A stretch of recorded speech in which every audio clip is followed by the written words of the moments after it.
But this answer is not correct because we did not follow one of the most important rules in mathematics called the order of operations. The order of operations tells us that when we face a mathematical expression, we cannot start solving it from anywhere we like. Instead, we must follow a specific order called the correct order of operations.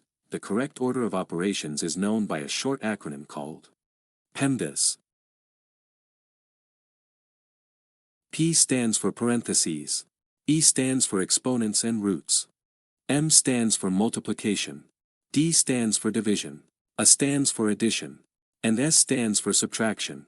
According to PEMDAS, in any mathematical expression, we first calculate parentheses, then exponents and roots, then multiplication and division, and finally addition and subtraction. Remember that multiplication and division have equal priority. In any expression that has both multiplication and division, we move from left to right and perform whichever we reach first. This rule also applies to addition and subtraction. Now, with these explanations, let's solve the question from the beginning of the video. But before solving it, please like the video and subscribe to the channel, and if you have any questions, ask them in the comments. In this expression, there are 2 subtractions and 1 multiplication.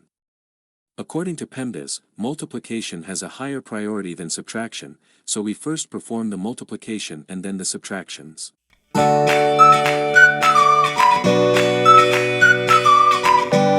Now, in this expression, there are 2 subtractions, and since according to PEMDAS subtractions have equal priority, we move from left to right and perform the subtractions in order.